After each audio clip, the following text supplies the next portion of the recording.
बात कर लेते हैं आज हो रही बैंक स्ट्राइक की। आज देश भर में करीब 9 लाख सरकारी बैंक कर्मचारी हड़ताल पर रहेंगे।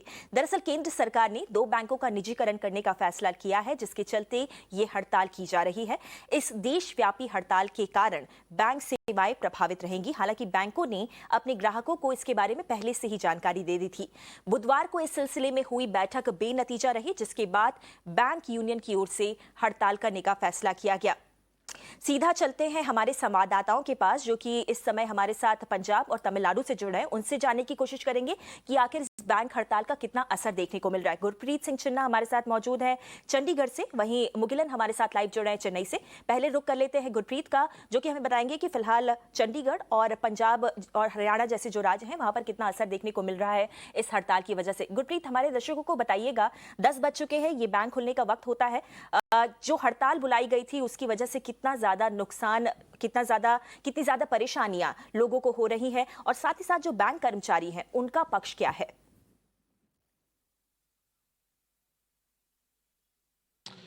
जी बिल्कुल, अगर बात करें तो कहीं ना कहीं जो कस्टमर्स हैं उनको आज ये सारी समस्याएं देखनी पड़ेगी। लेकिन जो बैंक के एम्प्लॉइज हैं वो कहते हैं कि यूनियन ने पहले ही नोटिस दिया था, लोगों को बुलाया, और इंटरनेट सेवाएं अभी भी अपने कस्टमर्स के लिए है। लेकिन उन्हें ये लगता है कि बैंक प्राइवेटाइजेशन एक बड़ा मुद्दा है, जिसको लेके हम देख सकते हैं कि यहाँ चंडीगढ़ सेक्टर 17 में जो स्टेट बैंक ऑफ इंडिया है, यहाँ से हम इस समय रिपोर्ट कर रहे हैं। देख सकते हैं कि जितने भी यहाँ पे एम्प्लॉइज हैं उन्होंने हाथ में बैनर पकड़े हैं, प्लेक कार्ड पकड़े हैं, डोंट प्राइवेटाइज बैंक्स, और लगातार ये प्रोटेस्ट है 10 बजे से स्टार्ट हो गया है। और इनका ये कहना है कि हमारी जो मांग है इसको लेके हमने ऑलरेडी अपने कस्टमर्स को बताया हुआ है कि 16 और 17 को हम स्ट्राइक पे रहेंगे। तो आइए बात करते हैं इनके साथ। तो सर, आज से आपकी हड़ताल तैयार है, लेकिन कहीं ना कहीं ये नहीं लगता कि जो आम लोग हैं, जो कस्टमर्स हैं, वो भी सफ़र करेंगे इसको लेके? ज़ाहिर है, जब हड़ताल होगी तो थोड़ा सा कस्टमर्स को भी कष्ट होगा।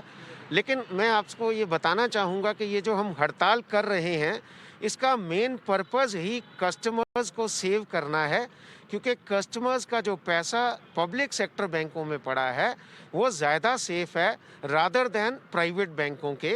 और आपने देखा होगा कि 70% से ज़्यादा डिपॉजिट एंड एडवांसेस वो भी सारे के सारे पब्लिक सेक्टर बैंकों के पास हैं।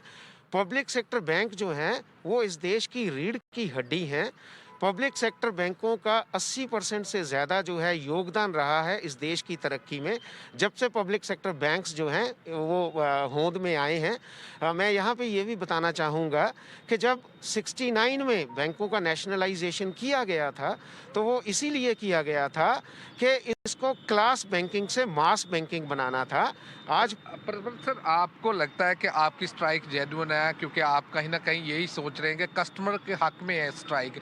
तो 2 दिन लगातार पूरा बैंक बंद रहेगा, 2 दिन कोई काम नहीं होगा यहाँ पे? अगर जो फिजिकली लोग आते हैं उनको कोई भी फैसिलिटी नहीं मिलेगी, सिर्फ ऑनलाइन नहीं मिलेगी? जी, 2 दिन बैंक, पूरे के पूरे बैंक, जितने भी पब्लिक सेक्टर बैंक हैं वो सारे के सारे बंद रहेंगे पूरे देश में। हमारे जो अदर अल्टरनेट चैनल्स हैं सब बैंकों के, वो सब के सब काम कर रहे हैं। हमें खेद है, दुख भी है। हम आपके माध्यम से पब्लिक से माफ़ी भी मांगना चाहते हैं, लेकिन मैं ये बताना चाहूँगा कि ये हमारी मजबूरी है कि हमें आज मजबूरन हड़ताल करनी पड़ी है। जो हमारी सीएलसी की मीटिंग होती है चीफ लेबर कमिश्नर के साथ में, उसका भी कोई नतीजा नहीं निकला। 3 बार वो मीटिंग हुई, लेकिन गवर्नमेंट की तरफ से हमें कोई भी किसी किस्म का कोई भरोसा नहीं दिया गया। इस वजह से आज हमें हड़ताल पे जाना पड़ा है। तो सर, आपको क्या लगता है कि यही एक सिर्फ रास्ता है अपनी स्ट्राइक करके गवर्नमेंट पे प्रेशर बनाने का, कि जहाँ कोई और भी अल्टरनेटिव हो सकता है? जो अल्टरनेटिव थे वो सभी हमने यूज़ कर लिए हैं। हमने बार बार गवर्नमेंट के पास ये डिमांड लेके गए हैं कि ये प्राइवेटाइज ना करिए, पर ये गवर्नमेंट की ये ऐसी नीतियां हैं कि ये कहते हैं हमने प्राइवेटाइज करना ही करना है, तो अंत में हमारे पास कुछ नहीं बचा था। इसलिए हमें मजबूरन हड़ताल पे जाना पड़ता है, क्योंकि सर ये हमारा स्लोगन भी है कि शौक नहीं मजबूरी है, ये हड़ताल ज़रूरी है। तो बिल्कुल शौक नहीं मजबूरी है, ये हड़ताल जरूरी है। ये जो चंडीगढ़ में जो एसबीआई के बैंक एम्प्लॉइज है उनका ये कहना है। उन्हें कहना है कि हम पहले ही नोटिस दे चुके हैं, और नोटिस पहले कस्टमर को बोला है, और खास करके वो ये भी कहते हैं कि हम माफ़ी मांगते हैं अपने कस्टमर से, क्योंकि हमारी मजबूरी है, क्योंकि हमारी कहीं ना कहीं ये जो डिमांड है वो सरकार नहीं एक्सेप्ट कर रही, जिसके कारण उनको इस स्ट्राइक पे जाना पड़ेगा और 2 दिन लगातार स्ट्राइक रहेगी, जिससे जितने भी कस्टमर आएंगे फिजिकली जो आते हैं उनके लिए एक बड़ी समस्या है। लेकिन वो कहते हैं ऑनलाइन ऑलरेडी अवेलेबिलिटी है और लोगों को कहीं ना कहीं पहले भी जागरूक किया है। लेकिन ये जो स्ट्राइक है ये लगातार 2 दिन चलती रहेगी और 2 दिन के लिए बैंक्स के काम, जो पब्लिक सेक्टर के बैंक्स है, उनका काम ठप रहेगा। Back to studio.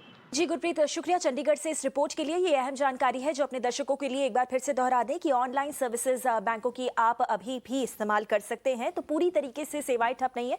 मगर हाँ, अगर आप इन पर्सन जाकर बैंक में कोई काम करना चाहते हैं पब्लिक सेक्टर बैंक में, तो फिर कम से कम 2 दिन के लिए उन कामों को फिलहाल के लिए टाल दें। सीधा चलते हैं तमिलनाडु, जहां पर हमारे संवाददाता मुगिलन इस समय चेन्नई से लाइव जुड़ रहे हैं। Mugilan, we just heard some protesting voices from the city of Chandigarh.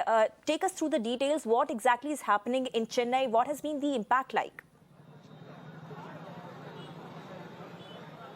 Definitely, in Chennai, you can see the bank employees have gathered in large number, and we have seen they were raising slogans against the central government policies to privatize banks, and they were demanding that the central government should give up their intention to privatize the bank. And we are joined by few employees here. Sir, what is your demand first of all, sir, and how many employees all around the state are participating in the protest today?